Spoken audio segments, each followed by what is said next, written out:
As for the mobile agent, you just come over here on the left-hand panel, you'll see the mobile icon. You open that up.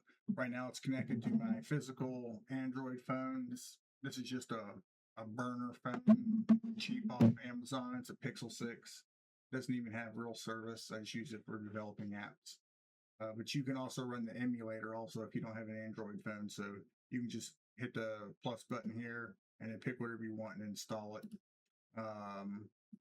When you first load this up, if you don't have like Android Studio or the Android SDK installed, that's going to prompt you to install it. You just hit install. It'll go through the whole process. You accept the Google license agreement, and then you'll be off and running.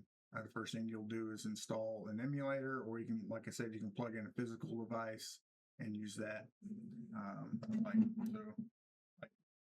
They're both wired together. So if I open up Chrome here or whatever, it's open on the phone and the emulator at the same time. That's the other thing. When you're using a physical device, you need to make sure you turn on USB debugging. So again, that's where the mobile UI is. So it'll automatically open when the agent starts using the tools. In the meantime, you come down here. This is your agent picker. So you'll see the new mobile agent. You can click on that. And then again, you choose your model. You're going to look at the tools. You come into AI settings panel, click on tools. You'll see the mobile agent here, and then you'll see new asset tools. So this tool automatically takes an image and generates the correct sizes for iOS and Android stores. If you ever publish an app on the Play Store or the App Store, then you know that you have to have certain size images. And so this automatically does all that for you. And there's also the mobile tool set right here, which allows the agent to control the phone. Now, you don't actually have to use the mobile agent. You can come down and use your planner and just assign the mobile tools to the planner, and it'll work just fine.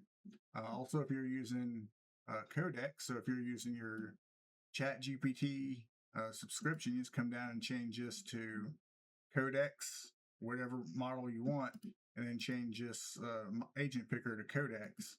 And so you'll be using your ChatGPT subscription. In that case, you come over to Codex here and you just assign the tools, and you'll give your ChatGPT agent that you're paying your subscription for the mobile tools, and it can do all this work for you also. As far as system prompts, again, just like all the other agents, you come to the system prompts tab, you come down, you find the mobile agent, and here's the system prompt for that. And you can make any adjustments you want, where you can have different variations, and of course standing orders. We have that here too, so it's got its own standing orders right here. All right, this is an overview of the FrankenCoder Mobile agent. It's designed strictly to help you build mobile apps. I'll be using it to build the FrankenCoder Remote, which would be the companion app to FrankenCoder, so you can control things on the go. Both the demos I did, which was the Temple Runner and the Candy Crush, I think they both took about 15 minutes. A lot of that was installing things you needed, different frameworks and stuff on the apps. The actual coding only took a few minutes. And the cost using Sonnet was like $3-4 to build them. They're just simple prototypes, they're not production ready. I would have used a local agent, but I have my local agents busy right now working on other things. But in the meantime, if you have any questions, you can message me on Discord and I'll be happy to answer.